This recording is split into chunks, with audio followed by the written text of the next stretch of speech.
apa tu kan. Tak pernahlah berlaku dalam sepanjang pemerintahan. Akhir-akhir ni makin kelang kabut. Kita doakan supaya pemerintah kita dipimpin oleh Allah dengan iman, dengan taqwa, dengan rasa takut.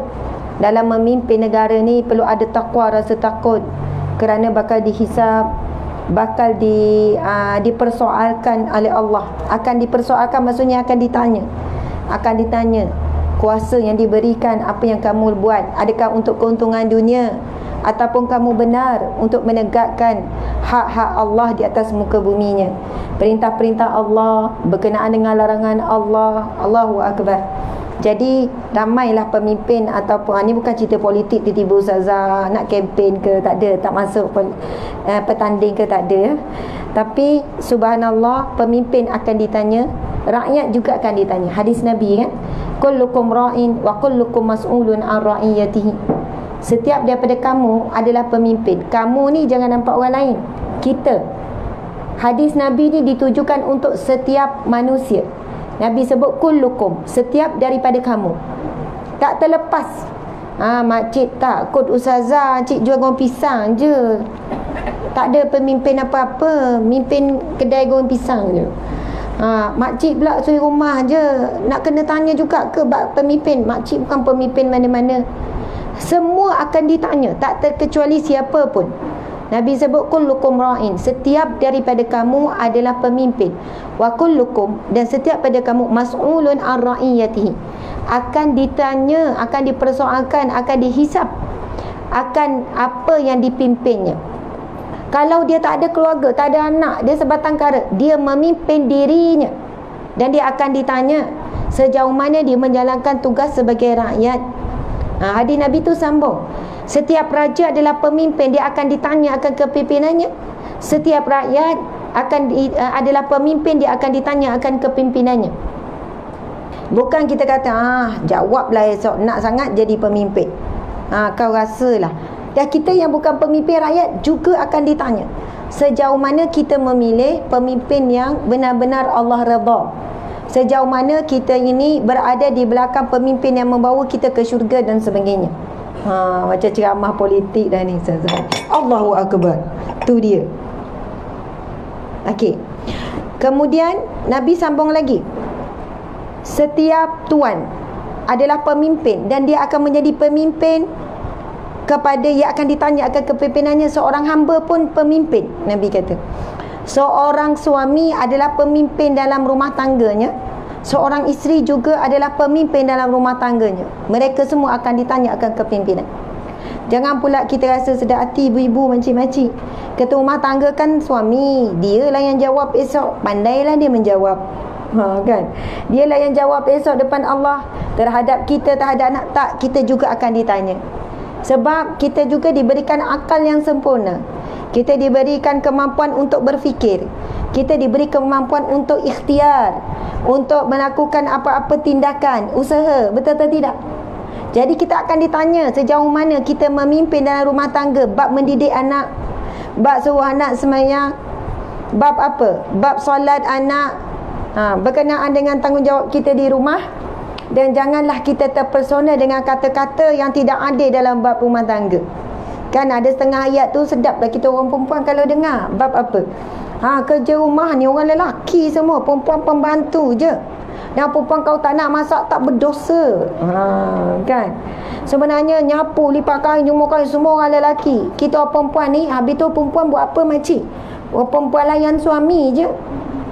Saya kata takkan begitu letaknya kedudukan kita seorang wanita yang diberi oleh Allah akal, yang diberi oleh Allah ilmu, diberi oleh Allah kudrat.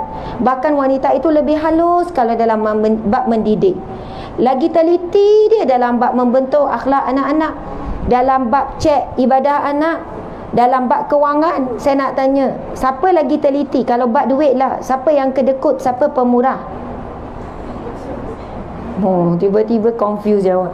Okey, siapa yang dalam rumah tangga lah, siapa yang kedekut biasanya? Isteri ke suami?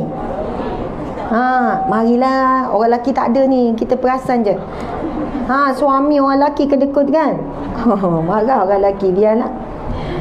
Okey, Kalau dalam bab boros pula, siapa?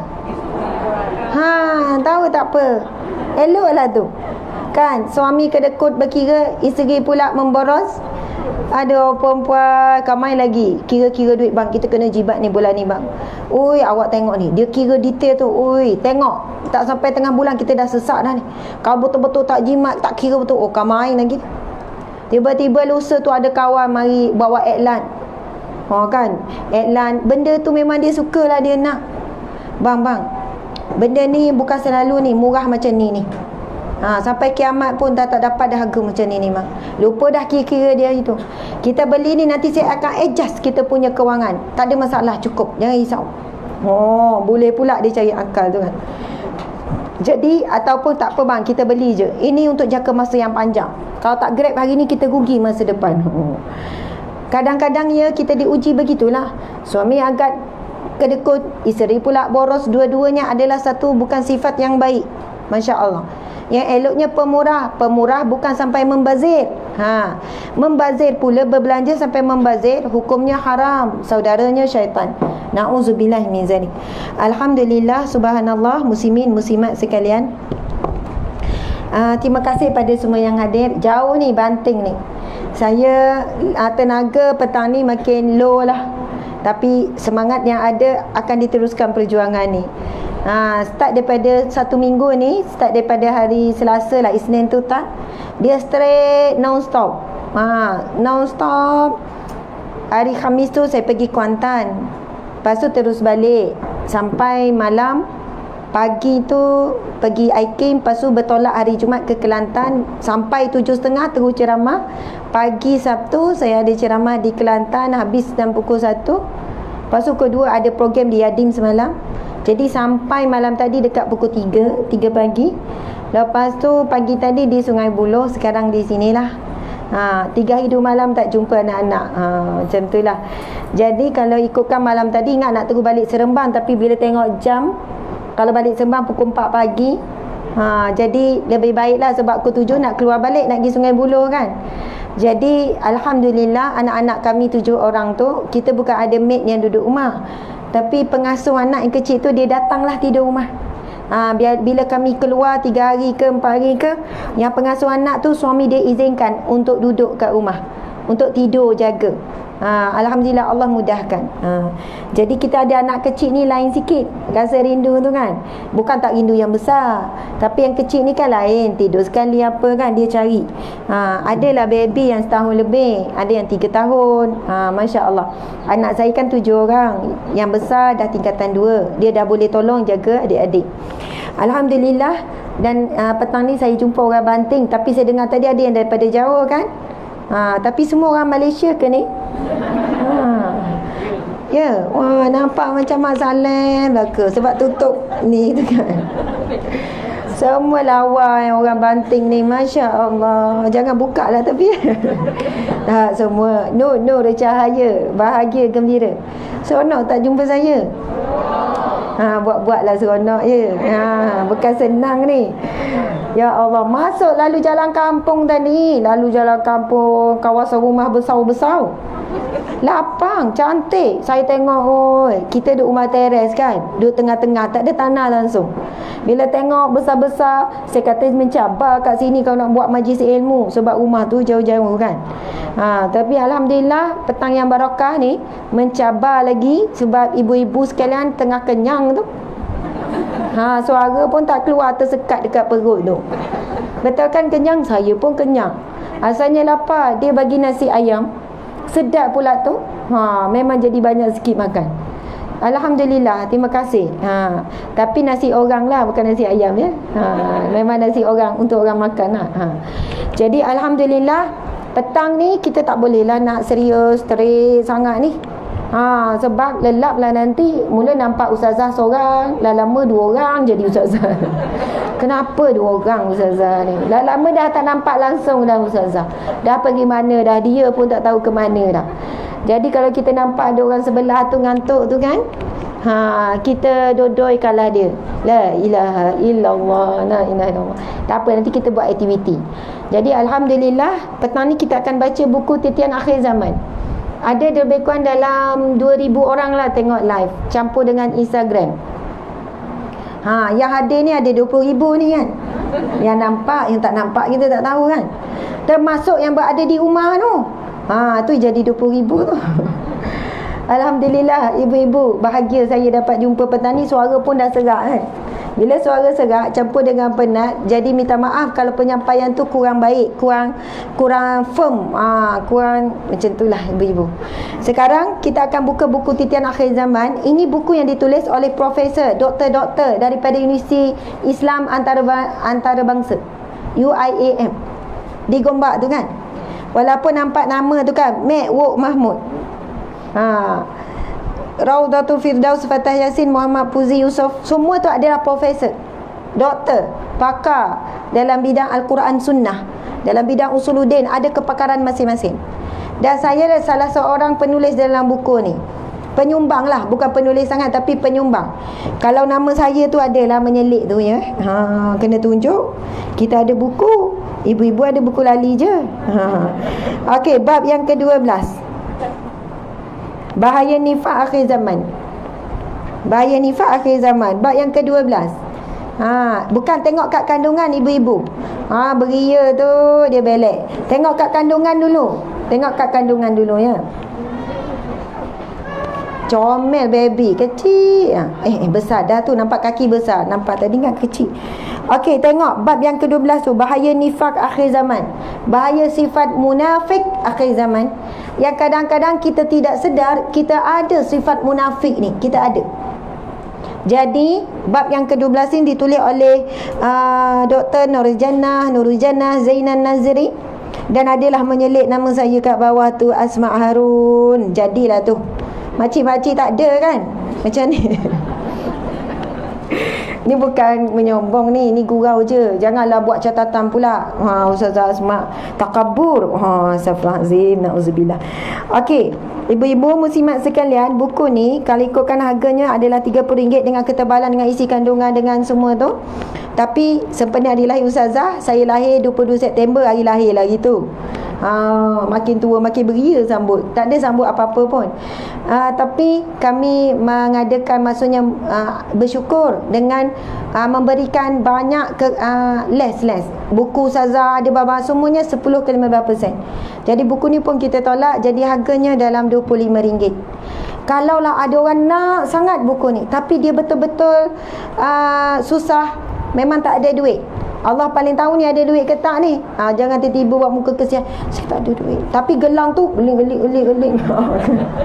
Ustazah, saya nak buku ni tapi tak ada duit. Teringin sangat nak baca ilmu, jadi panduan umat akhir zaman ni. Sebab buku ni tentang umat akhir zaman, tentang kita, bagaimana persiapan hadapi dajjal, fitnah-fitnah dan sebagainya. Tapi lupa nak sorok gelang tu kan. Cik tak ada duit. Jadi Allah Maha tahu, kita kena jujur. Jangan sampai kita ada ciri-ciri munafik, iaitu bila bercakap menipu. Siapa yang betul-betul nak mengharap tadi pun kita bagi yang tak ada duit dia datang. Siapa yang betul-betul bagi tahu je kaunter, kita bagi je percuma. Masing-masing mula sorok gelang, cincin tu. Subhanallah, setiap pembelian buku ini, buku khas saya ada Sahabat Dunia Akhirat dengan buku tu. Yang lain tu memang kita menjual jihad ekonomi untuk menggerakkan agenda dakwah. Nanti boleh tengok ada flyers yang diedarkan. Kita buat tabung kebajikan, tabung dakwah, tabung perubatan dan tabung pendidikan. Anak-anak orang susah kita tanggung belajar. Yang ada masuk universiti pun kita tanggung. Belajar di pondok ada, sekolah rendah ada. Tabung perubatan, orang kanser macam-macam sakit lah, yang kita bekalkan katil apa semua. Maksudnya setiap pembelian ini membantu kerja dakwah dan kebajikan. Mungkin ibu-ibu muslimat kita tak sempat nak buat kerja ni, tapi dalam kita membeli, dalam kita menyumbang, ia secara automatik menjadi sebahagian daripada perjuangan ini. Alhamdulillah. Okey, sekarang cuba tengok bab. Tengok kandungan dulu. Dia ada pendahuluan, kemudian bab yang kedua meniti titian terakhir. Kemudian yang ketiga, peranan ilmu dalam membina persepsi akidah tentang tanda-tanda akhir zaman. Kemudian ada bab yang keempat, pesanan akhir oleh Imam Badi'uz Zaman Said Nursi berkenaan dengan tanda-tanda kiamat semuanya. Kemudian bab yang kelima, pesanan Nabi Muhammad sallallahu alaihi wasallam terhadap umat Islam akhir zaman. Dia dihimpunkan dalam bab tu apa pesan-pesan Nabi untuk umat akhir zaman. Kemudian bab yang ke-6, Al-Quran sebagai penawar bencana media sosial akhir zaman. Mungkin ada yang di live dia tengok ustazah baca buku apa, iaitu Titian Akhir Zaman. Buku ni boleh saja tinggalkan komen kalau siapa-siapa yang nak beli. Buku yang dikeluarkan oleh himpunan tulisan jurnal macam tu lah, oleh pensyarah-pensyarah UIA. Saya terlibat asalnya dijemput ceramah untuk bawa tajuk ni. Lepas tu berkenalan dengan para pensyarah. Lepas tu lama-lama saya bawa buku dia yang pertama, pergi ceramah sampai dia orang asyik habis stok. Sebab buku pensyarah ni dia bagus, ilmiah, hadis-hadis semua yang sahih, cuma tak ada yang nak kembangkan. Biasanya buku dia ilmiah kan, jadi dia bukan buat dalam bentuk komersial. Sekarang kita terus ambil, dah habis stok pula dah dia. Jadi insya-Allah yang ni antara stok yang terakhir. Nak tunggu dia print balik makan masa. Kita ambil semua. Masya-Allah. Okey, seterusnya keadaan wanita akhir zaman. Ini ciri-ciri wanita akhir zaman. Dan yang ke-8 tu, sifat-sifat wanita syurga dan neraka akhir zaman. Saya rasa hari ni petang ni sebab masa suntuk, kita terus baca bab yang ke-8 tu, iaitu sifat-sifat wanita syurga dan neraka akhir zaman. Masya Allah. Supaya kita nak pastikan diri kita berada di kalangan wanita ahli syurga, bukan berada di kalangan wanita neraka akhir zaman. Na'udzubillah. Yang ke-9, akhir zaman dan cabaran rawatan Islam ruqyah syariah. Tajuk tu nanti bab yang ke-9 ibu-ibu kena baca. Sebab hari ini ramai yang tidak sedar akidah dah terbatal kerana apa? Dia menggunakan ruqyah ataupun berubat dengan cara yang salah. Walaupun guna nama Allah, guna ayat Al-Quran dan sebagainya, kadang guna alat-alat, guna bahan-bahan. Dia jaga solat, dia jaga puasa, dia sedekah, dia buat baik. Tetapi kalau akidah terbatal, segala pahala ibadah tak diterima. Sebab itu bila orang sakit, dia terdesak. Orang sakit ni terdesak. Dia sangguplah berubat macam mana, jauh ke, mahal ke, sanggup berhabis kalau bab kesihatan. Kerana apa? Takutnya kita kematian. Memang kena berubat. Janganlah pula makcik tak berubat, sakit, biarlah sihat pun mati, sakit pun mati. Tak boleh lah. Kita kena ikhtiar. Wajib menjaga kesihatan. Dan bila sakit, carilah punca kesembuhan. Tapi akan diuji. Bahkan ramai manusia sanggup berhabis banyak. Sanggup. Kalaulah doktor kan, makcik-makcik, kalau saya tanya, doktor kata, makcik, mata sebelah ni dah hampir rosak ni makcik. Jadi macam mana? Kalau nak mudah kita buang, tapi kalau makcik nak berubat ada cara. Tapi mahal sikit lah makcik, 30,000. InsyaAllah baik, elok. Agak-agak kita nak buang ke nak pulihkan mata tu ke nak ambil lah doktor, ambil lah, nak sangat ambil. Tak ada, kita akan sanggup berhabis. Bahkan kalau ada tanah jual, kalau berhutang-berhutang, ada barang kemas akan jual. Masa tu baru kita tahu betapa besarnya nilai kesihatan yang Allah beri, betapa bernilainya sebelah mata kita, betapa besarnya nikmat yang Allah beri pada tubuh badan kita. Kalau ada orang kaya lah nak beli mata sebelah, nak jual tak? Dia nak beli 1 juta. Tak nak 1 juta. Boleh beli rumah, ada kolam 3 tingkat. Tak nampak? Tak, sebelah boleh nampak macam lanun tu kan. Baru kita tahu yang Allah bagi percuma selama ini. Mata dah 40 tahun, 50 tahun, 60 tahun, percuma. Dan Allah yang jaga mata kita tu. Dah berapa babuk masuk, dah berapa lama guna, maintenance mata tu Allah jaga. Macam mana mata tu boleh tetap tengok jelas dan sebagainya? Kabur tu normal lah, barang lama kan. Dah guna lama. Jadi syukur Allah dah bagi terang berapa puluh ribu tahun. Berapa puluh tahun. Subhanallah. Jadi di sana ada ujian cabaran dalam bab ruqyah ni, iaitu dalam bab perubatan. Ramai orang bila dengar, makcik, doktor cakap berapa? 30,000. Makcik, sebenarnya kalau makcik pergi kat jumpa ada seorang tu, dukun tu, 300 je dia ambil makcik. Tiba-tiba 300 sama ni rasa besar jadi kecil. 300 je makcik. Dah ramai orang sembuh macam-macam penyakit, yang berubat sana berubat sini. Pergi je makcik. Ada kat mana? Kat contohnya Kedah. Kan orang Kedah marah pula. Jauh lah tempat tu. Kita tukarlah Dah ke Jangan tak boleh sebut mana nama negeri kan. Nanti saya Siti marah pula negeri tu tak bagi saya masuk ceramah. Satu negeri yang jauh lah, perjalanan 10 jam ke. Oh, lama ni nak pergi masjid rasa jauh. Tiba-tiba 10 jam rasa dekat. Tak ada masalah nak berubat kan. Pergi. Lepas tu dukun tu pula pelik pula. Guna kain kuning lah. Lepas tu ada benda tu lah. Nak kena bawa pengeras itu ni lah. Tapi sebab tengok orang beratur ramai. Lepas tu masing-masing bawa cerita. Dah sembuh, dah okey, dah baik. Kita masa tu mungkin dah tak fikir dah pasal hukum hakam. Betul tak cara berubat ni? Ada tak bercampur syirik? Akhirnya kita kata tak apalah, tawakal, ikhtiar berubat. Allahu Akbar. Kita akan diuji bila dalam keadaan terdesak begitu. Jadi berhati-hati sebab bimbang akidah terbatal buat perkara syirik. Na'udzubillah min zalik. Jadi ada bab yang ke-10, ekonomi akhir zaman dan cabaran kewangan. Yang ke-11, gejala LGBT di akhir zaman. Yang ke-12, bahaya nifak akhir zaman. Yang ke-13, fenomena kerapuan institusi keluarga di akhir zaman. Masya Allah. Jadi sekarang kita tengok bab yang ke-8 yang ditulis oleh Mek Wok Mahmud. Sedap nama dia kan, Mek Wok Mahmud. Senang. Bab yang ke-8 muka surat 98. Ibu-ibu kita ni kalau beli buku tak rugi. Kalau kita rasa ustazah, makcik bukan apa, tak, makcik bukan apa, nanti beli tak baca. Kita yang tak baca. Kalau ada anak cucu kita baca, masa tu kita dah mati, kita dapat pahala. Ia jadi wakaf, ia jadi harta wakaf. Sebab ia bukan boleh dicairkan, tapi dia boleh dimanfaatkan. Muka surat berapa?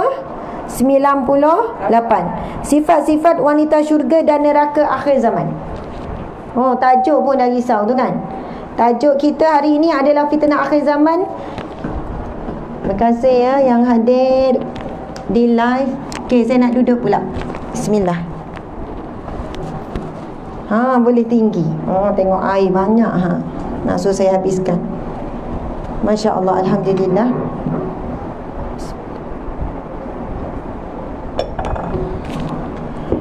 Okey, kita baca ya, kita tengok.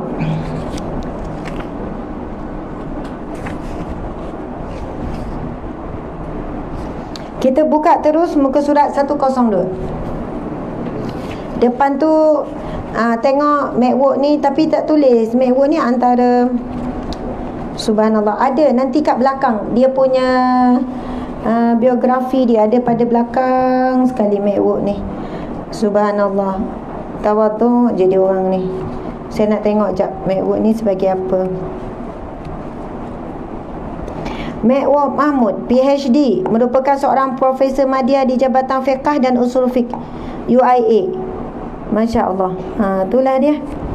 Okey, namanya Mek Wok Mahmud, Profesor Madya, Dr. Mek Wok Mahmud. Tajuk sifat-sifat wanita syurga dan neraka. Okey, sekarang kita pergi pada muka surat terus. Kita tengok muka surat 102. Okey. Ciri-ciri wanita syurga di akhir zaman. Mudah-mudahan kita ada ciri-ciri ni ya. Terdapat banyak ciri-ciri dan sifat wanita syurga di akhir zaman untuk dijadikan suri teladan buat insan yang bergelar wanita akhir zaman. Antaranya, yang pertama, mempunyai pancaran ketenangan dan keceriaan. Tu dia. Kenapa kan seorang profesor, doktor, dia tulis tu ciri yang pertama. Ibu-ibu, ceria tak ni? Keberia-ria. Tiba-tiba ngaku kan? Ngaku golongan wanita syurga akhir zaman. Terima kasih kepada para lelaki yang datang di belakang sana. Hebat tuan-tuan. Tuan-tuan sudi juga hadir dalam program kita ni. Walaupun ramai muslimat semuanya ni, ramai bidadari ni. Apa khabar bidadari sekalian? Oi, menyaut tu. Ngaku tu dia bidadari tu. Alhamdulillah, amin. Kan? Kita berharap insya-Allah. Subhanallah. Wahai wanita solehah, perhiasan terindah bidadari di jannah, apa khabar semua? Baik, Alhamdulillah, Masya Allah. Saya nampak okey lagi tu. Kalau nampak seorang je angguk, kalau saya tak tanya dia angguk juga, kita buat aktiviti ya. Tak ada tanya apa-apa, angguk. Kita faham tengah hari ni. Sedapnya masuk bilik, buka kipas. Oh, sedap. Sedap apa? Oh, tidur. Dah nak baca doa tidur kan ni? Okey, kita tengok. Ketenangan dan keceriaan akan terpancar bergantung kepada hati setiap manusia. Firman Allah Subhanahu wa taala. Okey, baca sama-sama ya. Baca serentak boleh? Wahid, Isnin, Salasa. Bismillahirrahmanirrahim. Walau nasha'u la'araynakahum fala'araftahum bisimahum. Sadaqallahul azim. Pendek je. Maksudnya, dan kalau kami menghendaki, nescaya kami tunjukkan mereka kepadamu sehingga kamu benar-benar dapat mengenal mereka dengan tanda-tandanya. Jadi tanda-tanda ahli syurga dapat dilihat daripada perilaku, akhlak, peribadinya ketika di dunia. Seorang yang hidupnya senyum, gembira, ceria, ia bukan sebagai satu tanda bahawasanya hidup tu tak ada masalah. Bukan sebagai tanda sebab dia orang senang, orang lapang, sebab orang kaya, tidak. Sebab senyuman yang ikhlas, yang terpancar daripada hati, kebahagiaan yang sebenar, dia datang daripada sifat redha dengan ketetapan Allah.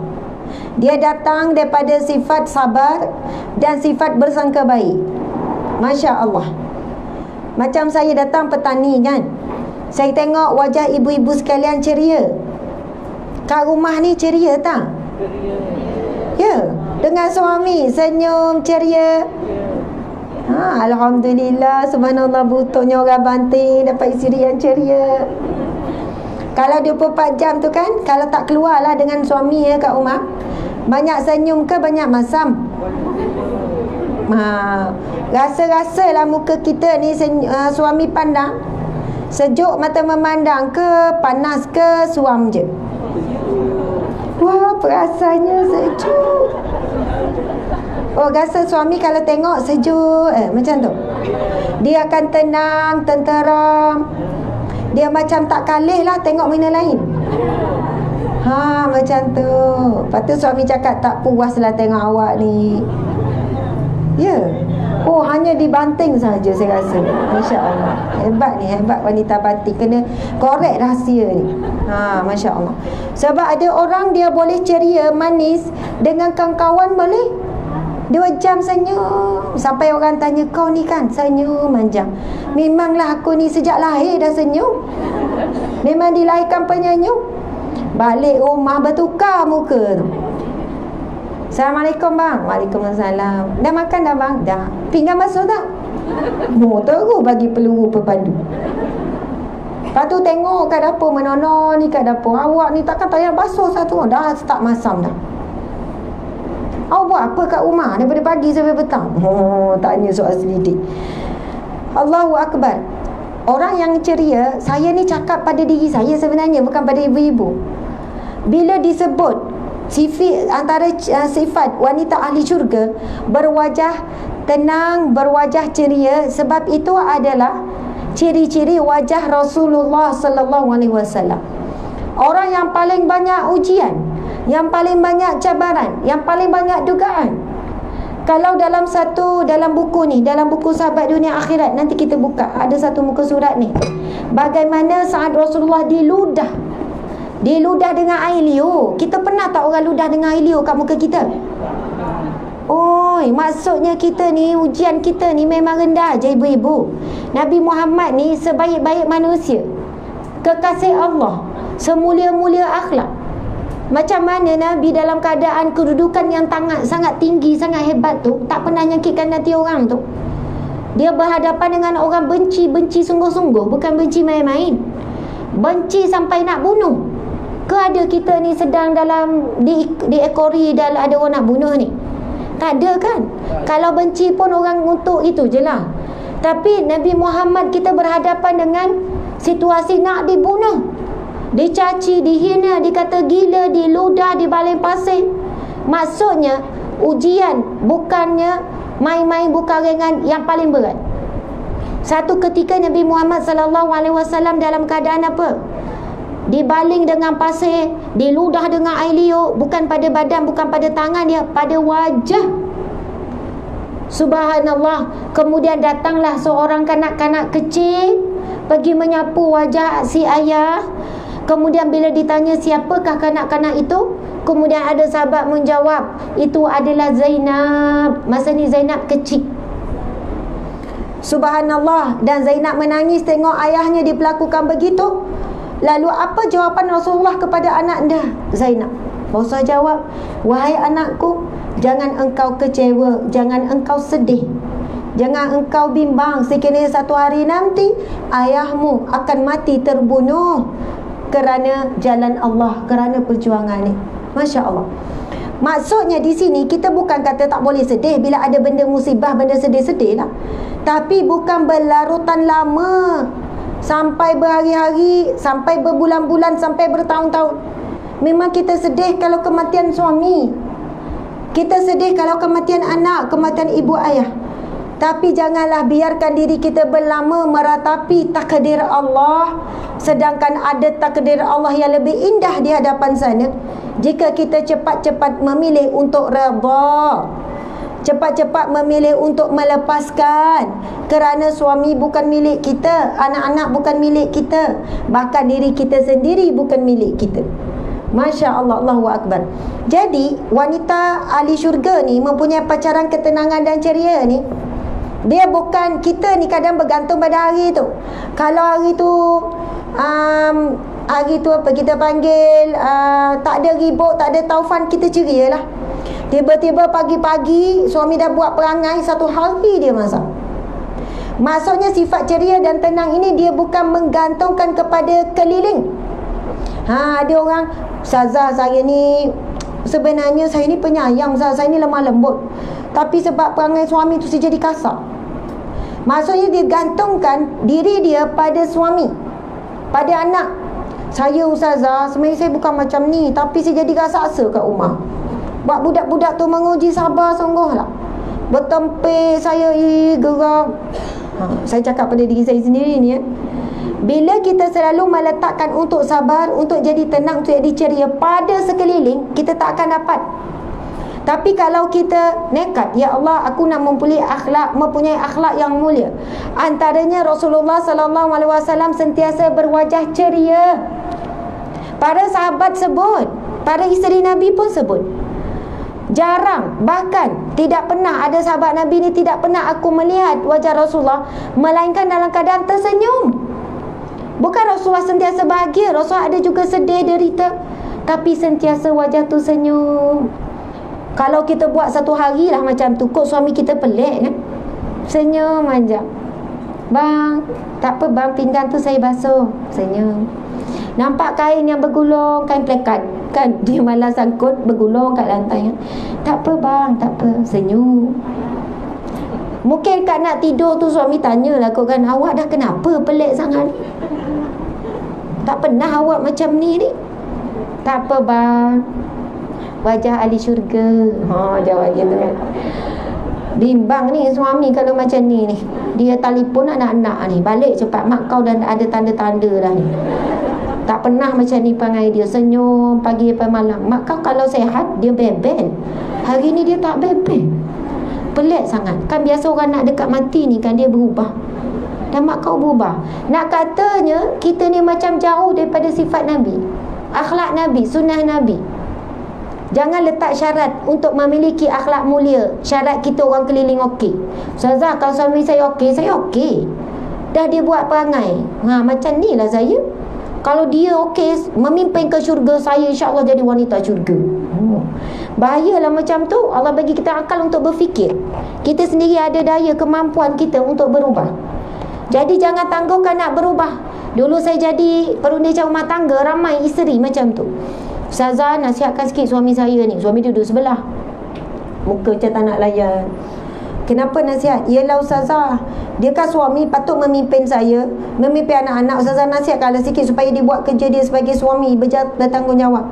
InsyaAllah kalau dia baik, dia okey, saya pun akan berubah lah ustazah. Dah dia ketua, saya penolong. Tapi dalam bab shopping, dia jadi ketua. Dalam bab berjalan, dia ketua. Bab cari makan pun dia ketua. Tiba-tiba bab menuju akhirat, dia lepas tangan. Saya kata puan macam ni lah. Kalau puan pun yang memimpin dalam bab hidayah Allah, dalam bab kebaikan, dalam bab akhirat, tak ada masalah. Mungkin sebab Allah pilih puan, hati lebih lembut, rasa berdosa, rasa nak berubah, rasa nak pastikan ahli keluarga masuk syurga Allah, selamat api neraka Allah. Tak ada masalah puan yang memimpin. Bukan pemimpin jadi bang awak penolong saya ketua, tak. Tetap suami juga ketua rumah tangga. Tapi dalam hal demikian, kadang-kadang ada wanita yang dilebihkan dari sudut ilmu berbanding suami. Mungkin dari sudut perasaan ingin berubah, mungkin hidayah lebih kuat, taufik lebih kuat dengan seorang wanita ni. Lalu dia pun istiqamah, dia jaga ibadah, dia amalkan amalan-amalan tertentu, akhirnya dia kuat. Dan dia kuat berdoa, akhirnya suami berubah, anak-anak berubah, alhamdulillah. Tapi kalau dia letak untuk dia berubah dengan syarat orang lain berubah dulu, akhirnya dua-dua tak berubah. Yang ada adalah saling salah menyalahkan. Okey. Subhanallah. Muslimat sekalian, duduk. Masya Allah, Allahu Akbar. Okey, tengok orang sebelah semua. Tengok orang sebelah, dia duduk mana? Mata dia terbuka tak? Tengok orang sebelah. Masya Allah. Kenal tak orang sebelah? Kenal.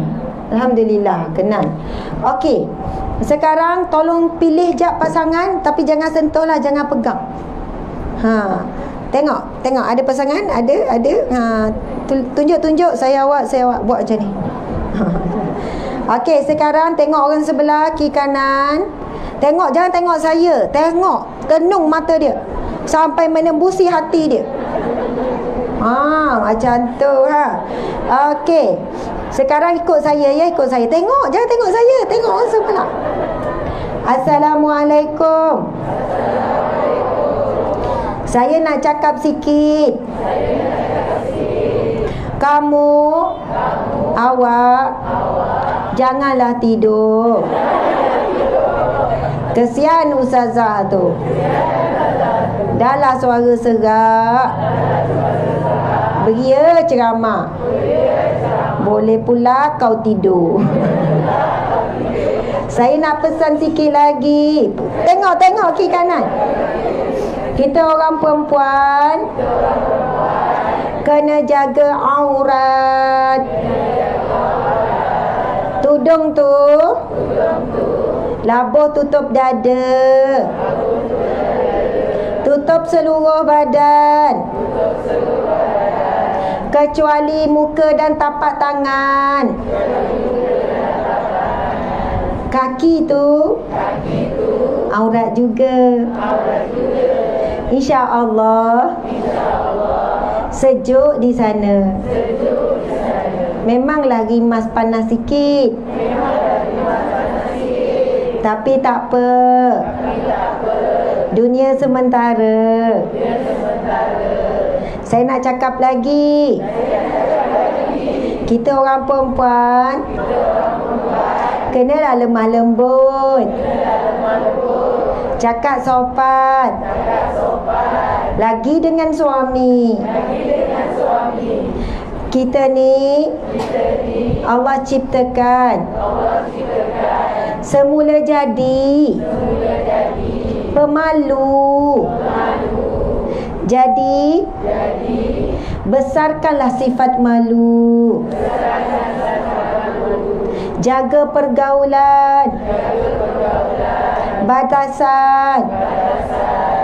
Kalau kita nak membebel pun, tiba-tiba tengok kiri kanan. Kan malu pada orang. Paling utama malu pada Tuhan. Ingat tu. Kau pun samalah. Jangan pandai cakap je. Okey, subhanallah. Okey, selingan lah ya, selingan, Masya Allah. Hai, kalau tak saya tak tolong, saya tak tahulah, kan saya ceramah seorang. Okay, subhanallah, bolehlah ya menceriakan sikit.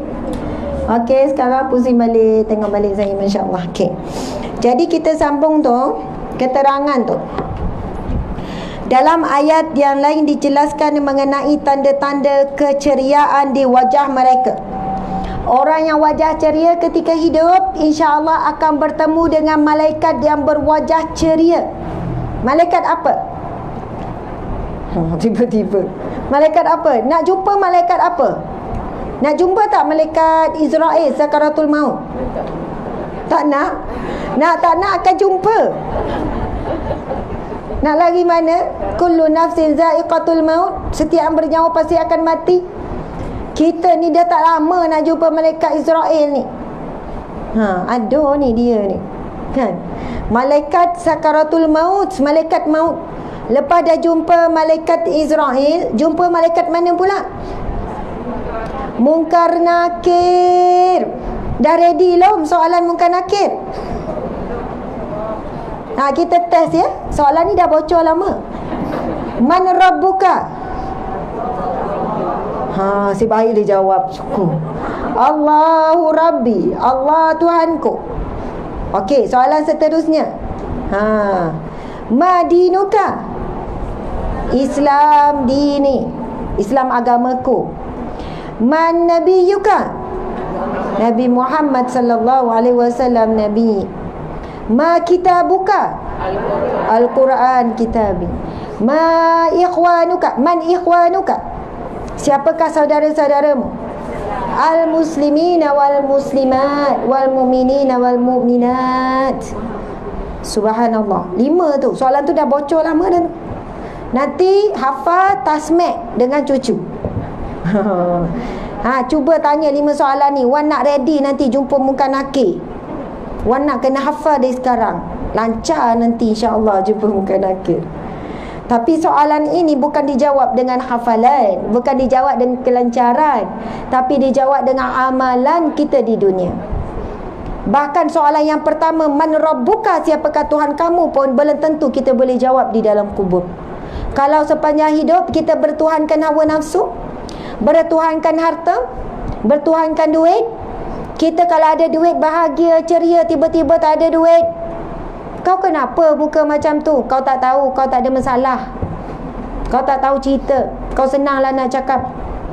Kalau bertuhankan manusia, bila time suami okey, suami tak okey, kita pun tak okey. Tetapi kita tidak sedar, kita lupa mungkin yang datangkan ujian melalui apa pun tadi adalah Allah. Dan bila kita mampu tetap tersenyum, kita sedang senyum kepada ujian Allah. Ataupun kita sebenarnya sedang senyum kepada takdir dan sedang kita redha dengan ujian Allah. Tanda-tandanya adalah sentiasa berwajah ceria. Bukan kata tak boleh langsung sedih, boleh tanya sedih kan. Kan nanti senyum. Makcik kenapa tu senyum? Suami meninggal. Betul kan? Senyum. Kenapa dah makcik? Nampak ceria, bahagia. Yelah, gelang emas hilang. Masya Allah. Ya Allah, gelang hilang. Senyum. Itu tak normal lah pula ibu-ibu. Mestilah, tak salah kita nak bersedih bila dalam keadaan sedih. Tetapi bukan larut dalam kesedihan itu begitu lama.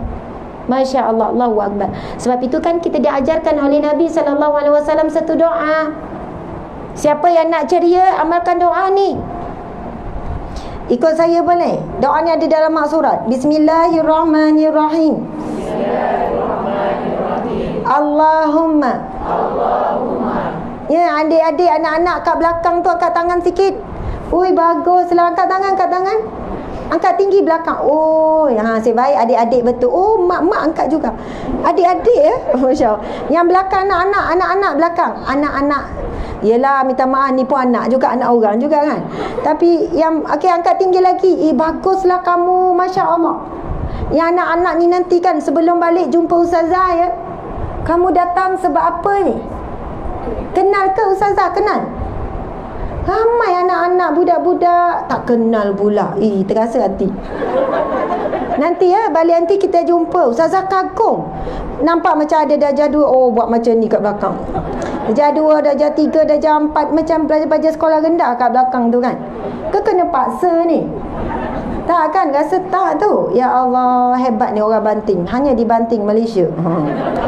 Ya, kadang susah dah datang kuliah. Remaja-remaja, kanak-kanak ni. Allah Akbar. Nanti ambil gambar. Kita bagi ni duit sekolah sikit. Alah, tersebutlah pula kan. Kena bagi sungguh lah tu. Okey, Masya Allah. Jadi dalam ayat yang lain dijelaskan mengenai tanda-tanda keceriaan di wajah mereka. Bismillahirrahmanirrahim. Siyamahum fi wujuhihim. Tanda-tanda mereka nampak pada muka mereka. Okey, boleh. Dah ceria tu kan. Nak baca je lah.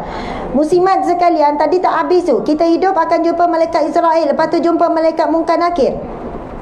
Kemudian kita sebenarnya sepanjang hidup di dunia kita jumpa malaikat apa? Taklah jumpa, tapi ada bersama kita Raqib dan Atid.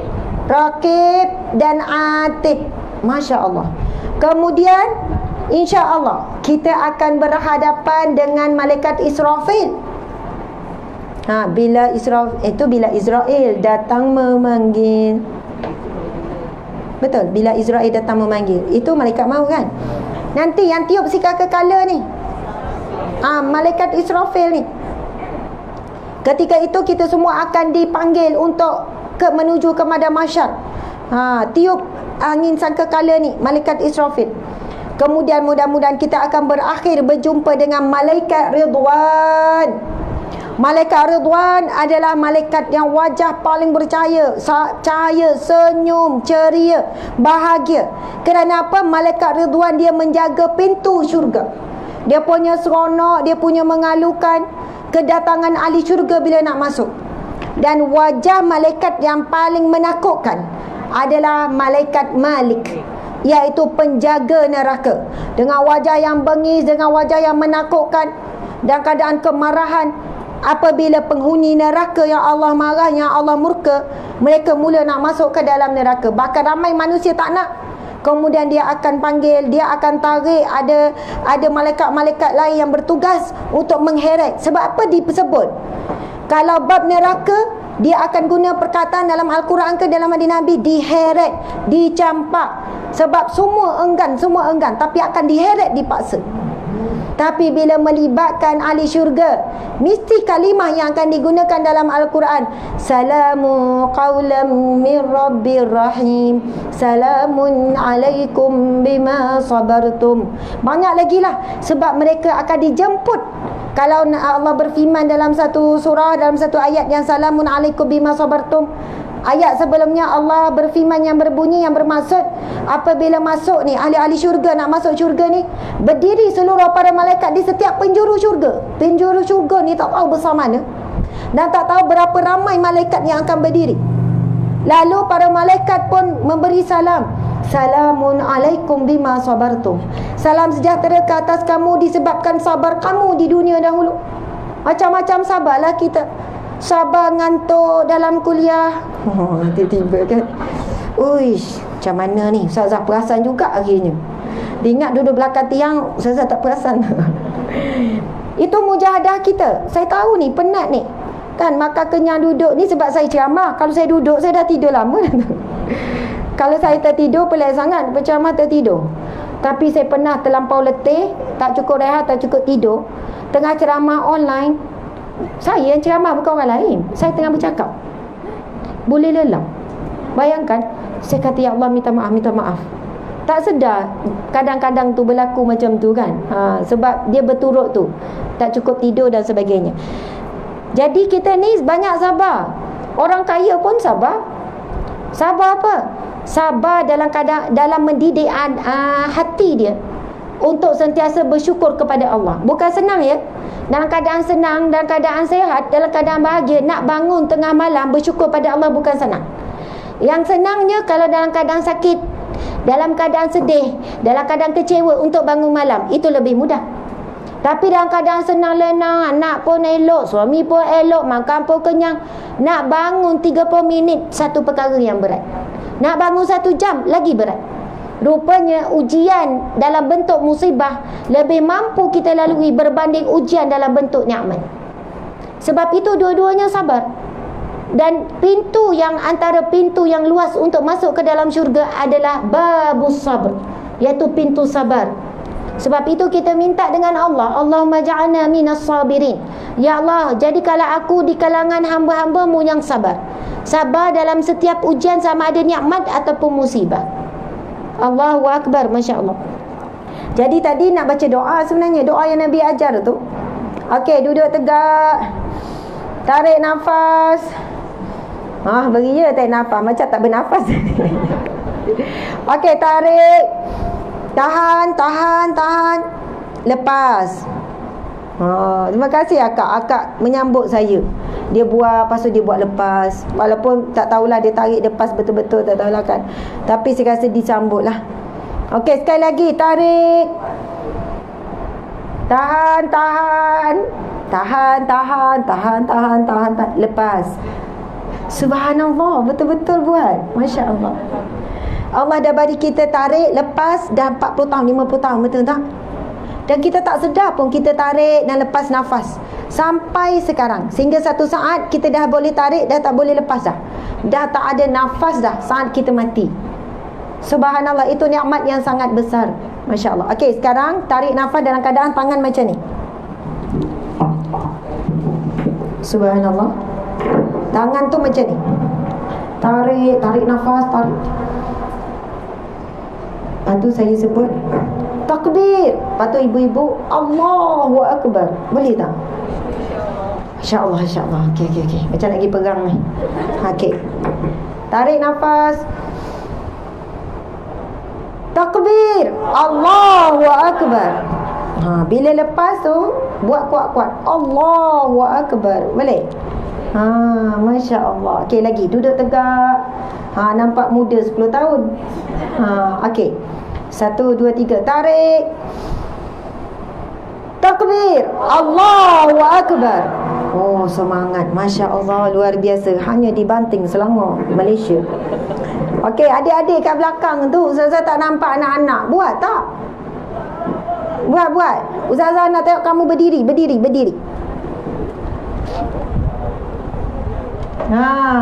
Ni ada orang nak tengok adik-adik kat belakang tu. Nampak rasa adik-adik tu mah?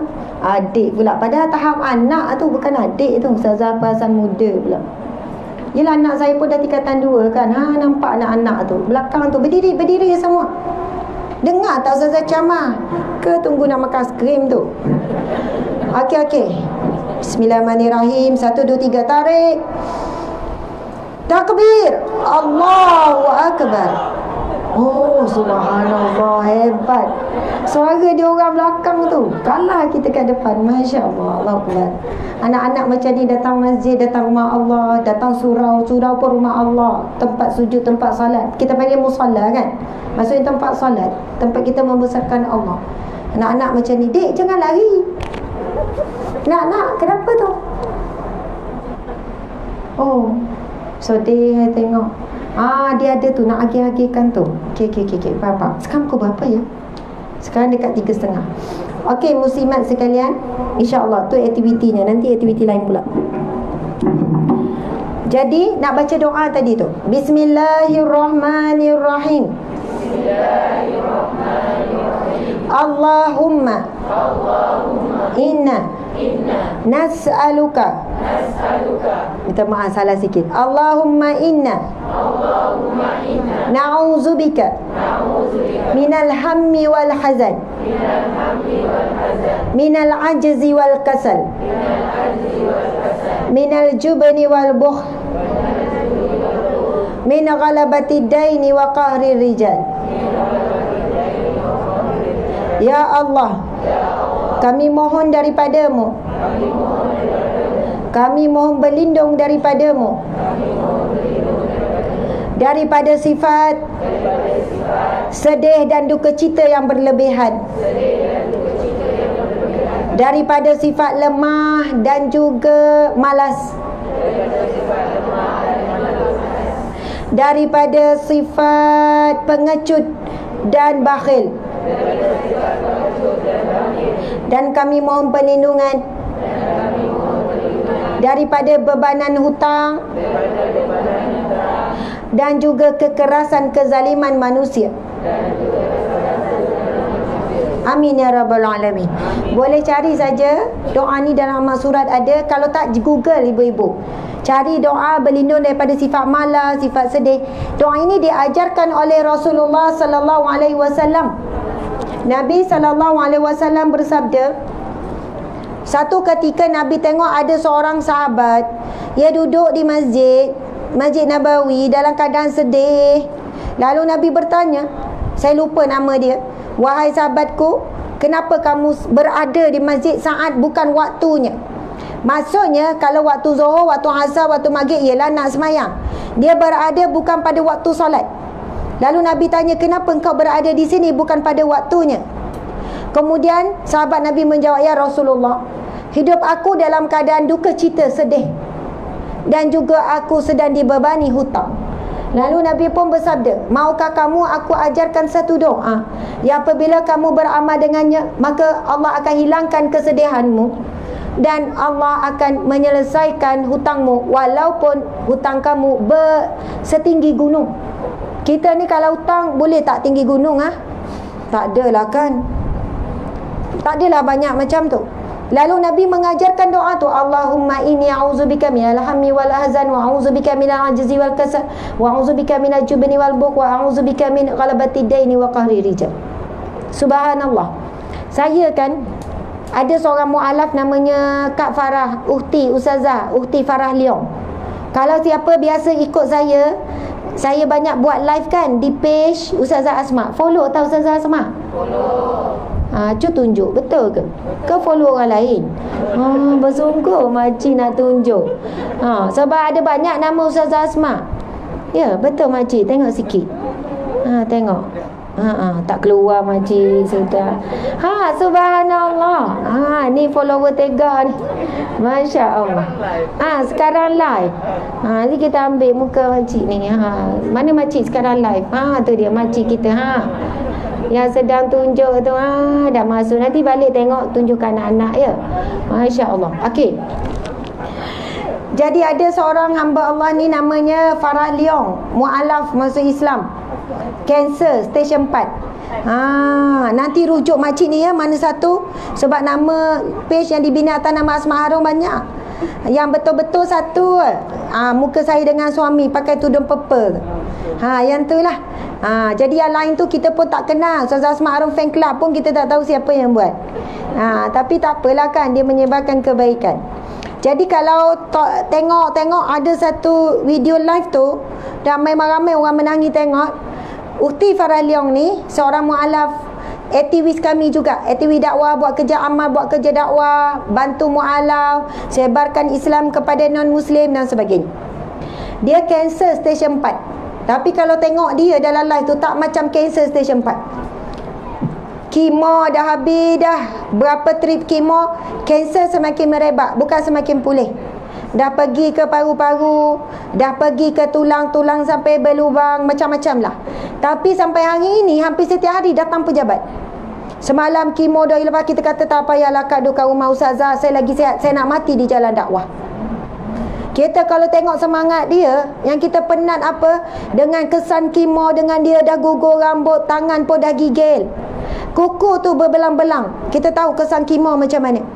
Dan bila jumpa doktor, bukan result positif makin baik, bukan doktor kata alhamdulillah dah makin kuat, tak. Sentiasa dah habis proses kemo, tunggu result, kanser semakin merebak. Tapi dia datang pejabat bukan dengan Ustazah, kanser saya makin merebak, saya tak tahu musik. Tak. Datang, Ustazah apa khabar? Baik. Kak Farah macam mana? Apa result doktor semalam? Ustazah, Allah tetap nak uji lagi keimanan saya. Allah, Cina kan, pelak Cina. Allah tetap mau uji keimanan saya Ustazah.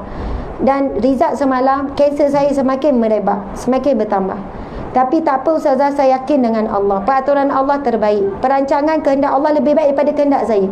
Kalau ikut kehendak saya Ustazah, saya nak sihat. Dia ada anak 3 orang, dan 3-3 anak dia kami ambil kerja sama-sama, buat kerja dakwah sama-sama. Sebab dia orang ada kemahiran Chinese, bahasa Cina. Dia orang boleh dakwah kepada non-Muslim bahasa Cina. Kita bayar semua gaji. Kita bagi semua allowance, kita bayar semua. Hasil daripada apa? Kita ada staff 30 orang, hampir 30 orang. Kalau nak ikut kenyang sendiri, cukup untuk keluarga kami dah cukup. Fikirkan dakwah, bersungguh berniaga. Kalau ikut malu saya malu. Nak berniaga, jual tu jual ni, dulu saya malu. Tapi bila kita berkongsi rezeki dengan ramai orang, dan kita nampak matlamat dakwah tu, kita tolak tepi rasa malu. Walaupun orang kata ustazah sekarang dah berniaga. Setiap masuk duit berniaga, masuk satu akaun yang dipusingkan semula untuk kerja dakwah. Supaya kita ni tidak terus meminta-minta, mereka boleh full buat kerja dakwah, tak kerja lain. Kita bayar gaji standard yang mereka tak perlu nak buat part time lain tak. Yang mereka buat sepenuh masa kerja dakwah, dan kerja dengan kami ramai yang tak boleh tahan. Sebab hujung minggu pun kerja, malam pun kerja, kadang 3 hari 2 malam. Sebab itu Allah tapir, tapi hampir 30 orang. Yang memang Allahu Akbar, mujahadah yang sangat tinggi. Tapi kita ada jugalah cuti. Bukan tak ada cuti straight, giliran. Sebab kita ada buat kuliah hujung minggu, kita ada ngajar-ngajar kelas-kelas untuk asnaf, fakir miskin, untuk mu'alah pada malam hari. Jadi inilah yang ramai-ramai ni. Masya Allah, kebajikan kita jaga EPS semua kita bagi. Tapi saya nak cerita pasal Kak Farah ni. Dia kata, masa saya muda dulu ustazah, masa saya bekerja dulu, ada gaji besar.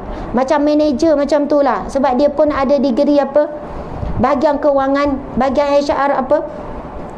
Tapi ketika itu dikata dia banyak hutang. Masa ni dah masuk Islam tapi belum beramal dengan Islam. Awal-awal masuk Islam belum tutup aurat, belum solat, macam tu lah. Sampai ketika ustazah dia kata, saya terdetik. Dia ada cerita bagaimana hidayah betul-betul sampai. Dia kata mula-mula sampai hidayah Islam. Ya, dia masuk Islam. Tapi hidayah iman belum sampai. Nak jadi hamba Allah beriman yang soleh belum sampai. Dia cuma jadi Muslim je, ucap syahadah.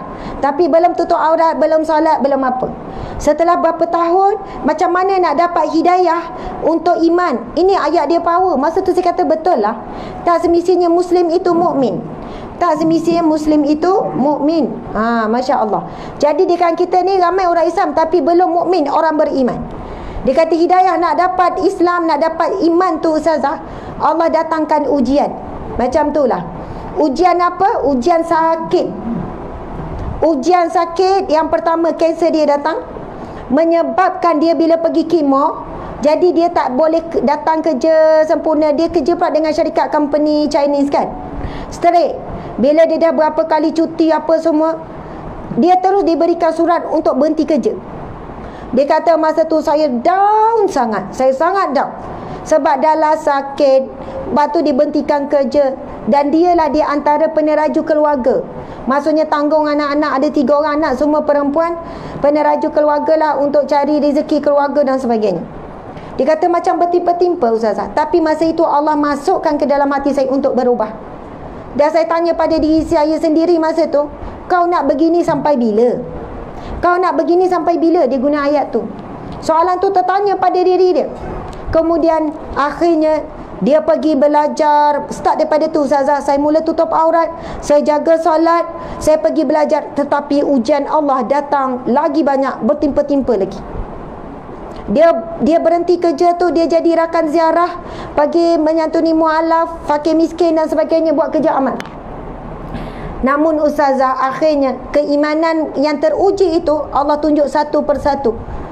Yang hutang saya masa diberhentikan kerja, hutang saya banyak. Bank cari hutang tu banyak dan keadaan duit tak ada. Tapi dia kata, apa yang saya amalkan, doa yang Nabi ajar tu. Orang bukan Islam tapi keyakinan tinggi. Orang mu'alaf, minta maaf, mu'alaf keyakinan tinggi.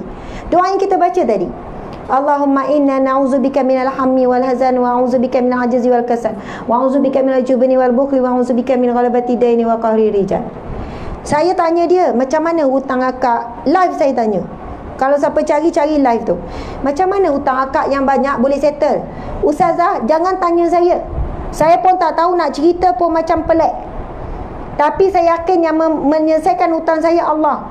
Dan saya masa berdoa, wa a'udzubika min ghalabati daini wa qahri rijal, saya yakin sungguh, tak ada ragu-ragu, Allah akan bantu saya selesaikan hutang dalam keadaan saya kehilangan kerja. Dan alhamdulillah dikata ustazah sampai sekarang hutang kami tak ada. Saya tak ada hutang rumah, saya tak ada hutang kereta, saya tak ada hutang apa-apa dengan manusia. Saya dalam keadaan bebas hutang. Adakah dia orang kaya? Tak, ibu-ibu sekalian. Tahu tak kereta yang dia guna dah lebih 20 tahun, kereta buruk. Itu kereta yang daripada dulu dia datang jumpa saya. Rumah dia, rumah kos rendah, rumah murah. Dalam rumah dia tak ada sofa, bahkan almari pun tak ada, baju dia susun. Tapi dia kata akak orang kaya sebab tak ada hutang. Ada orang dia rumah besar, kereta besar, hutang banyak. Itu sebenarnya orang miskin, hidup berhutang. Orang kaya yang sebenar, jiwa lapang, tidak terikat dengan hutang. Memang kami tak ada apa-apa. Dia Farah Leong digelar apa?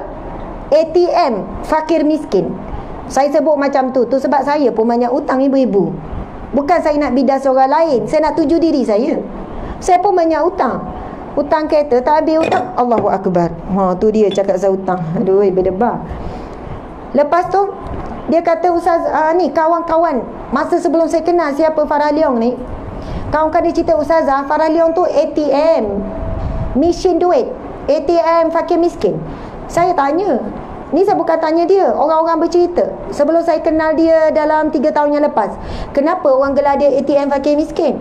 Orang miskin cari dia, dia tak akan hampakan orang miskin, mesti dia bagi duit.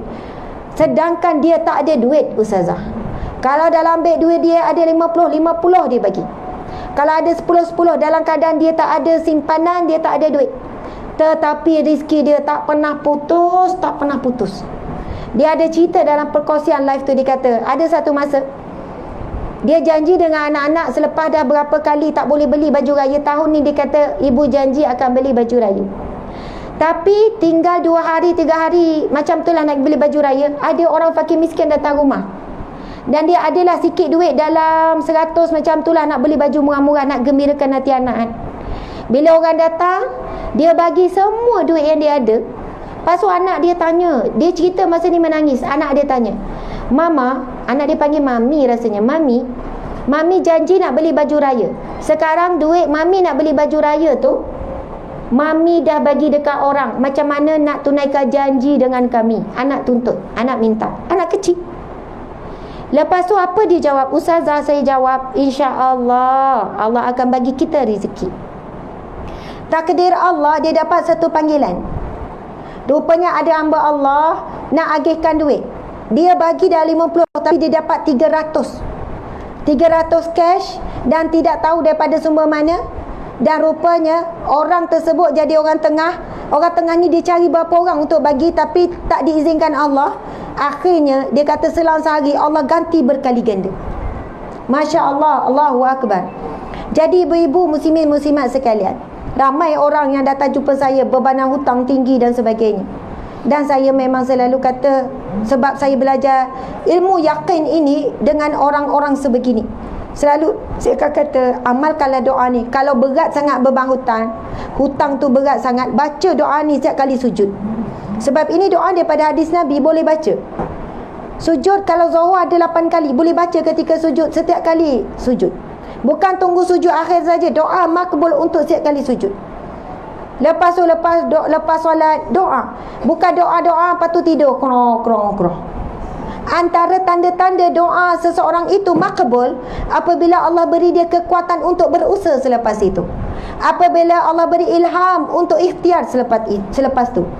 Tapi kalau lepas berdoa beria-ria lepas tu tidur krong, kau buat apa? Aku tunggu ni hutang aku selesai. Kau buat apa? Tak ada doa.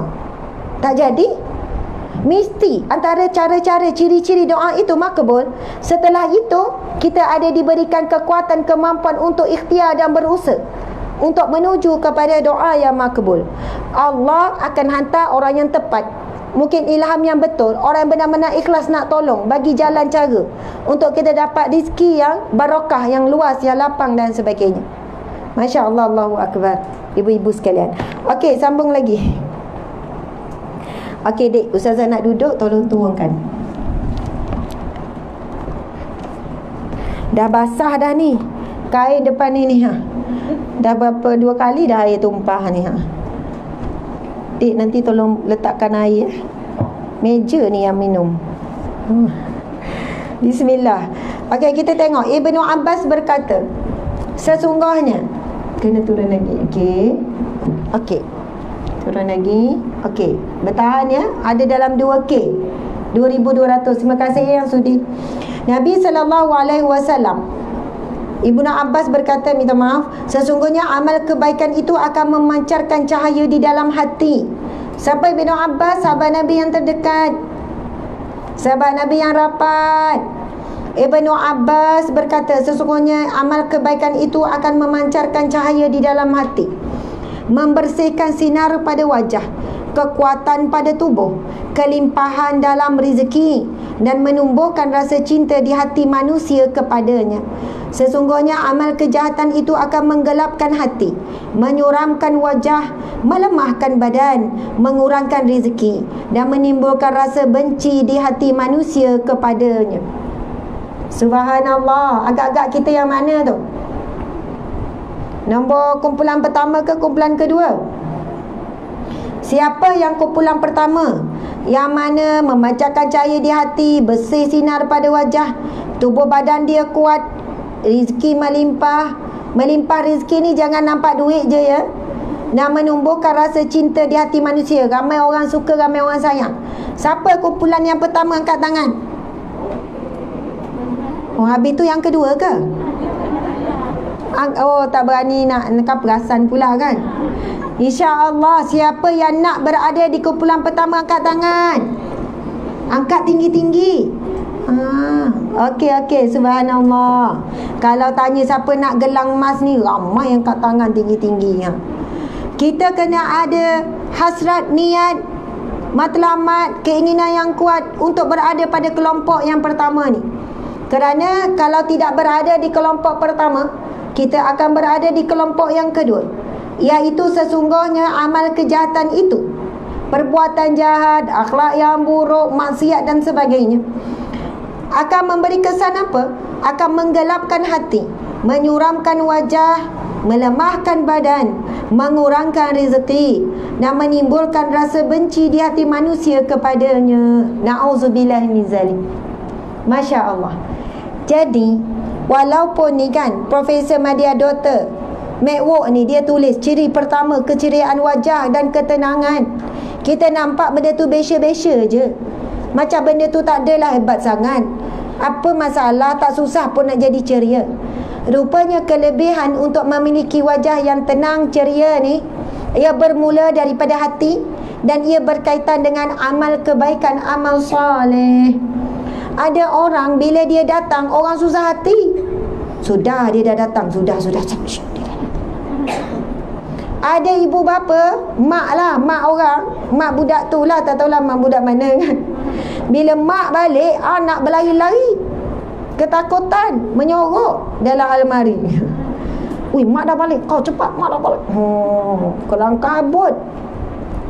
Ada orang isteri balik, suami ketakutan. Cepat-cepat pergi jumur kain, terlupa. Isteri dah apa, Sabang, saya nak pergi kuliah ni, jangan lupa kain tu. Tu kerja awak, tak ada kerja lain. Isteri pula, suami pula lupa. Bila dengar isteri dah sampai tu kan, berlari-lari pergi jumur. Masya Allah. Bukan saya kata keadaan ni teruk sangat, tapi jangan sampai kehadiran kita menggusarkan hati orang-orang. Bukannya bila kita datang ada orang, kalau kita datang, ya dah datang, Alhamdulillah, muka orang kita dah boleh tahu orang tu gembira tak kita datang. Boleh tahu tak? Boleh. Kalau orang tu seronok tengok kita, terpancar tak pada wajah dia? Terpancar. Kalau kita balik, anak sambut, anak datang peluk, itu tanda-tanda. Tapi kalau balik, anak tak perasan, sampai ke dapur pun anak tak perasan lagi. Kalau kita nak kita balik sekolah, tak cari kita, tu ada masalah tu. Tapi kalau rapat dan baik hubungan kita dengan anak, dia balik sekolah dia cari, Umi mana? Nak datang salam ke, nak jumpa, dah setengah hari, satu hari tak jumpa kan. Ini kadang-kadang yang berlaku, anak balik sekolah, mak tak perasan, tak tahu anak duduk dalam bilik. Panggil waktu bila? Waktu nak makan. Contoh. Jadi orang yang berwajah manis tenang ini datangnya daripada hati yang baik. Jadi kita ni ibu-ibu tak ada pilihan melainkan untuk memiliki hati yang baik supaya jadi orang yang baik. masuk tergolong di kalangan as-salihin, orang-orang yang soleh. Inilah ciri-ciri ahli syurga, wanita syurga. InsyaAllah boleh ya hari ni cuba satu hari. Tak ada marah-marah, senyum sampai tidur. Boleh tak? Walaupun balik nanti tiba-tiba silpa hilang ke, senyum juga. Tiba-tiba nanti peringatan, Ustazah boleh buka sesi Q&A dan pelancaran tabung. Minta maaf. Okey, subhanallah, Allahu akbar. Nabi SAW bersabda khusus kepada wanita. Nabi kata gini, wahai para wanita, aku melihat kamu paling mamai di dalam neraka. Maka perbanyakkanlah dua perkara, Nabi kata. Yang pertama, perbanyakkanlah sedekah. Dan yang kedua, perbanyakkanlah istighfar. Tak, Nabi sebut istighfar dulu, barulah sedekah. Jadi insya-Allah, marilah sama-sama kita jadikan sedekah kita pada petang yang barakah di rumah Allah ini satu sedekah dengan niat-niat kebaikan. Masa kita nak masukkan sedekah tu, ni tak lancarkan lagi, sabar ya. Masa nak masukkan ni, tabung kebajikan Imam Surau Kemalangan Teruk, 24 hari bulan 9 2020. Hari ni 27. Maksudnya dalam 3 hari lepas lah ni. Imam Surau ni ke? Kemalangan di Jalan Kancun Darat. Dan insya-Allah kalau ada kelebihan daripada tabung ataupun kelancaran ni, mungkin akan diberikan kepada, dimanfaatkan kepada untuk orang-orang lain yang memerlukan jugalah.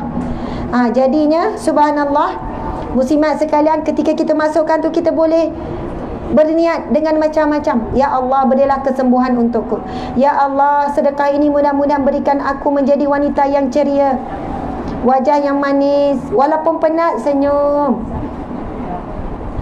Ni masam. Kenapa muka masam? Penat. Awak tak faham penat? Macam tu. Subhanallah. Jadi walaupun penat, usaha senyum. Masya Allah, mudah-mudahan. Jadi bismillahirrahmanirrahim, dilancarkan tabung kebajikan Imam Surau dan tabung dana Imarah Surau. Maksudnya dia dua, depan belakang tu. Dan tabung dana Imarah Surau, selagi mana surau ini dimanfaatkan untuk ummah, setelah kita mati pun kita dapat pahala yang mengalir. Ini dalam hadis Nabi, iza mata bani Adam, bila mati anak Adam, terputus segala pahala amalan. Terputus segala pahala amalan illa min salas, kecuali 3, sedekahun jariyah. Ini di antara bentuk sedekah jariyah. Okey ibu-ibu, subhanallah, boleh ya? Okey, dayang-dayang, bidadari, dah mula tu kan. Pakai warna purple ada, coklat ada. Masya Allah, mudah-mudahan Allah terima sedekah kita. Ya Allah, terimalah sedekah kami. Berilah kesihatan kepada tubuh badan kami, kekuatan kepada jiwa kami, ya Allah. Murahkanlah rezeki kami, ya Allah, daripada sedekah ini, ya Allah. Ya Allah, sedekah ini, ya Allah, Engkau terimalah, ya Allah. Kami lakukannya dengan penuh keikhlasan, ya Allah. Dengan satu jumlah yang kami sayang, yang kami cinta, kami berikan kepadamu sebagai tanda cinta, ya Allah. Jadikanlah anak-anak kami, ya Allah, Rabbi habli minas salihin. Jadikanlah anak-anak kami anak-anak yang soleh, anak-anak yang menyambung perjuangan Rasulullah, yang menghafaz Quran, beramal dan menyampaikan Al-Quran, ya Allah. Ya Allah, jadikanlah sedekah kami ini junnah, iaitu perisai daripada min azabil qabr, daripada azab kubur. Junnah yakni perisai, min azabil mahsyar, daripada azab mahsyar, wa min azabin nar, dan daripada azab api neraka Allah Subhanahu wa taala. Amin amin ya rabbal alamin. Subhanallah. Okey, insya-Allah kita teruskan. Ni pihak Rusia minta Ustazah buka soal jawab. Sekarang dah pukul 4 dah. Dah tak ada dah ni, tak banyak soal dah kita ni, betul tak? Sebab maghrib pula. Asar pukul berapa? 4 suku ibu-ibu sekalian, 4 suku asar. Dan saya tahu terutamanya para lelaki di belakang, mereka dah tak sabar dah nak solat asar. Masya Allah. Betul tak anak-anak belakang? Betul. Angkat tangan kalau betul. Okey, betul. Walaupun dia tak faham soalan apa tu kan. Okey, kita nak berhenti dah ni. Kita nak baca sepintas lalu. Mempunyai hikmah dan bijaksana, ciri-ciri wanita syurga. Dia ada hikmah, dia bijaksana. Yang ketiga, mempunyai keyakinan. Nanti baca sendirilah ya kat rumah. Kemudian keempat, mempunyai sifat empati, memahami orang, memahami suami. Bukan dia nak suami dia je faham dia. Dia juga belajar memahami suami, memahami anak, memahami kawan. Yang kelima, aktif dan produktif. Itu dia. Cuba kita baca firman Allah di belakang muka surat 104. Baca sama-sama ya. Bismillahirrahmanirrahim. Anni la udhi'u amala 'amilin minkum min zakarin aw unsa.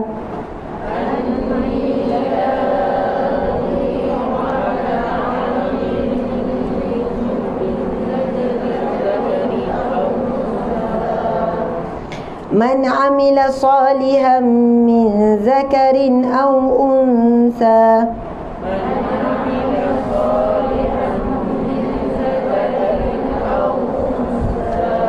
Wa huwa mu'minun falanuhyiyannahu hayatan thayyibah.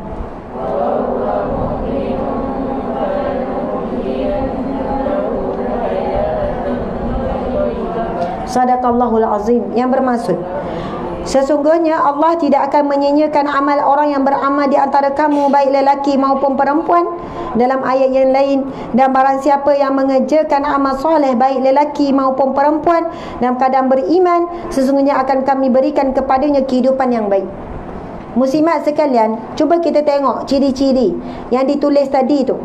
Antara ciri-ciri wanita syurga akhir zaman, dia mempunyai keyakinan, maksudnya dia sangat kuat bergantung dengan Allah melalui zikir-zikir, melalui doa dan sebagainya. Dia bukan hanya menyandarkan keyakinan pada diri dia, sebab dia ada kelebihan bercakap, dia jadi yakin. Kerana dia ada kelebihan idea yang benar, dia yakin. Sebab dia ada suami hebat, dia jadi yakin. Itu keyakinan yang kita sandarkan kepada makhluk. Tetapi hakikat keyakinan sebenar adalah apabila kita letak yakin kepada Allah Subhanahu Wa Taala. Bahkan bila dia dapat selesai sesuatu perkara, dia tetap kembalikan kepada Allah. Walaupun kata kau ni beranilah, kau tengoklah keturunan siapa. Dia tak sandarkan pada diri dia, tapi dia kata sesungguhnya keyakinan ini datangnya daripada Allah. Haza min fadli rabbi. Itu kata-kata Nabi Sulaiman alaihissalam bila diberi pujian. Sebab hakikatnya kita tidak ada apa-apa, kosong, tak ada daya, tidak ada upaya. La haula wala quwwata illa billah. Kemudian mempunyai sifat empatik.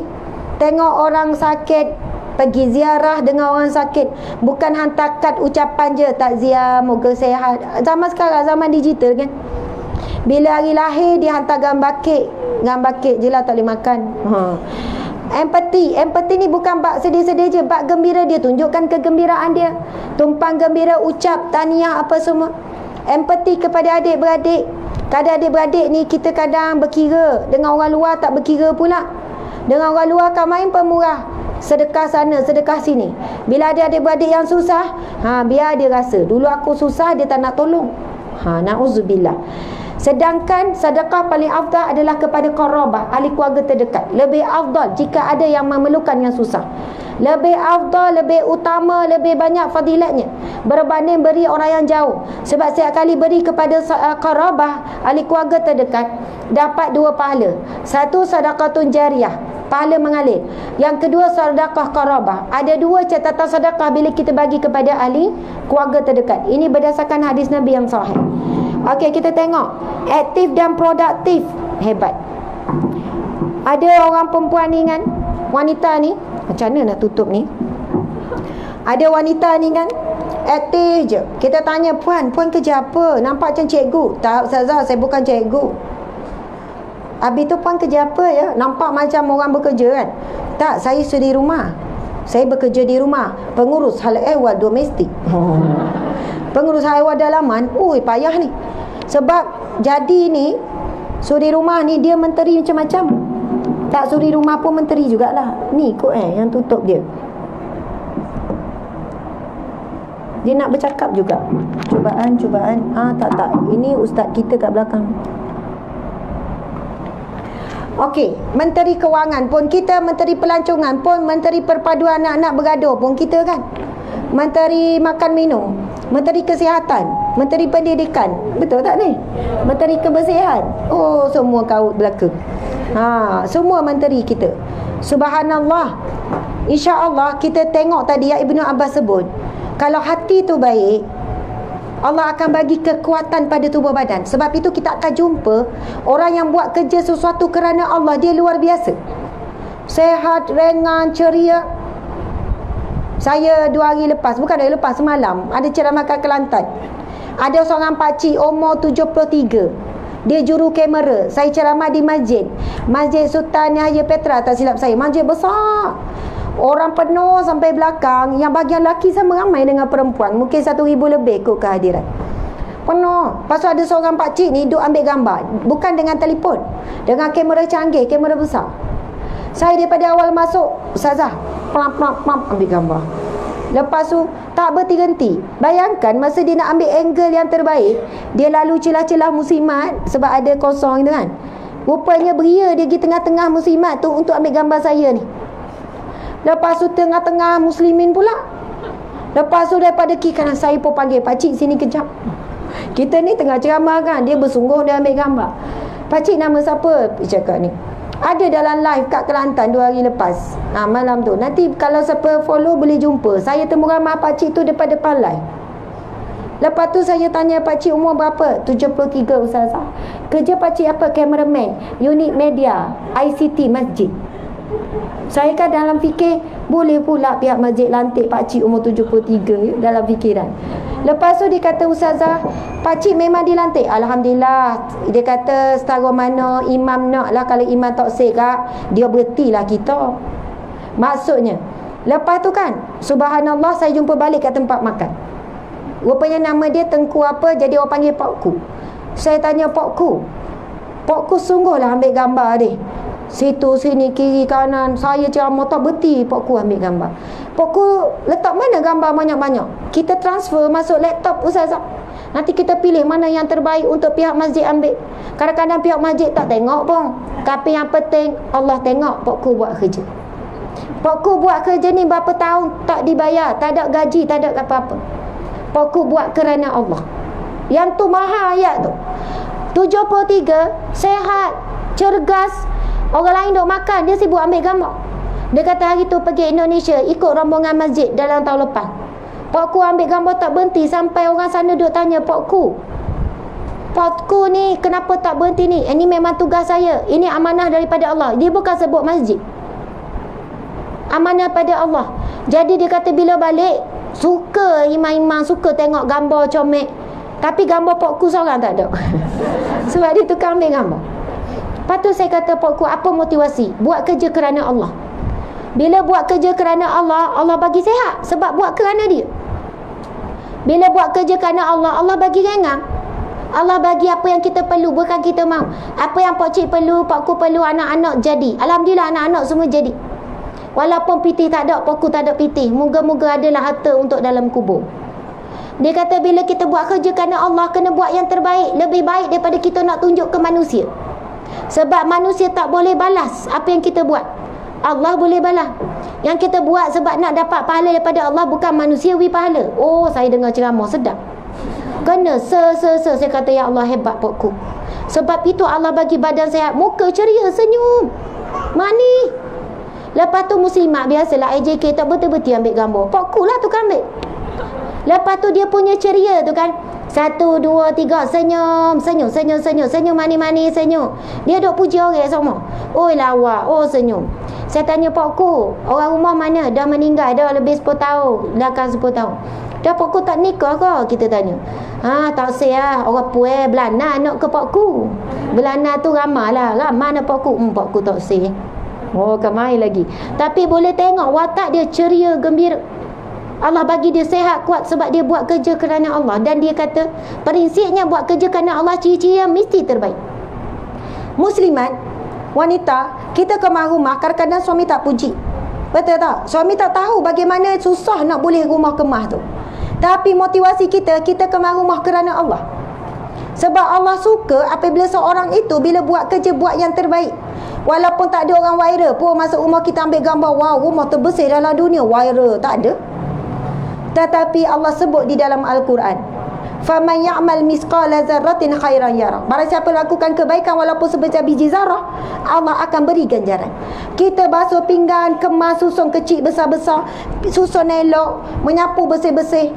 Memang orang tak tahu, anak tak tahu apa yang kita buat. Tapi Allah ya basir yang maha melihat. Allah ya syahid yang maha menyaksikan. Allah ya sami yang maha mendengar. Allah ya hasib yang maha menghisap, menghitung semua amalan kita. Jadi kita tak kecewa kalau orang tak puji, orang tak kata apa, orang tak tahu apa kita buat setiap hari. Jadi janganlah kita memandang rendah kedudukan kita dengan kita jawab suri rumah je, tak ada buat kerja apa, suri rumah tak berhenti kerja. Dan kita buat yang terbaik. Sebab apa? Nak diperlihatkan kepada Allah, bukan kepada suami. Kalau suami puji itu bonus lah. Suami tu kalau ada akhlak macam Rasulullah menghargai, dia akan pujilah. Tapi kalau tak dapat, kita tidak akan rasa kecewa. Sebab kita buat ikhlas kerana Allah. Nanti tubuh badan kita sehat, wajah kita ceria, kita akan rasa bahagia dan nak membahagiakan orang. Walaupun kita tak dapat balasan tak apa, tapi kita tahu Allah akan bahagiakan kita dengan syurganya. Amin ya rabbal alamin. Subhanallah. Takbir. Allahu akbar. Takbir. Allahu akbar. Takbir. Allahu akbar. Walillahil hamd. Sekadar itulah perkongsian kita ya. Tak ada dah ni banyak-banyak soal, tak ada soal deh. Sebab masa tu dah dekat sangat dah tu. Nak azan tu, masya-Allah. Siapa yang nak jadi orang ikhlas, beramallah dengan doa iftitah tu. Kan dalam doa iftitah ada inna salati wa nusuki wa mahyaya wa mamati lillahi rabbil alamin. Sesungguhnya ibadahku, solatku, ibadahku, hidupku, matiku kerana Allah. Tanam benda tu sungguh-sungguh kerana Allah, kerana Allah. Lama-lama kita akan jadi orang yang ceria, insya-Allah. Alhamdulillah, saya mohon maaf salah dan silap. Terima kasih kepada semua. Saya sayang semua kerana Allah, kerana Rasulullah. I love you all so much. I love you more. I love you much more. Pandai deh kecil orang putih waktu je pandai. Sekian, terima kasih pada pihak penganjur, Nisa dan juga pihak surau, imam dan semuanya, para muslimin yang ada di belakang, ustaz daripada khalifah untuk semua dan sebagainya. Ada di luar sana suami tercinta Ustaz Tengku Fazli, Encik Tengku Fazli bersama sahabat karib dia Ustaz Hazmi Dimash, dan juga kru kami yang turun daripada pagi, Ustazah Husna dan juga Ustazah Sabrina. Tu Ustazah Sabrina tu anaknya Ustazah Farah Leong yang saya cerita. Ada belakang tu yang pakai niqab tu.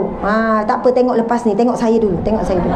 Okey, jadi insya-Allah di belakang nanti saya akan duduk di sana. Siapa yang berhajat untuk jumpa, nak saya autograf buku ni ke, saya tunggu. Walaupun ada sisa tenaga yang dah sedikit, tapi untuk mengembirakan hati, tanda kasih sayang, insya-Allah. Tapi ikut peraturan ya, jarak tu kena 1 kilometer ya. 1 meter. Masya-Allah, alhamdulillah. Sekian, assalamualaikum warahmatullahi wabarakatuh. Waalaikumsalam warahmatullahi wabarakatuh. I love you too, Ustazah. I love you too. 3, 4, 5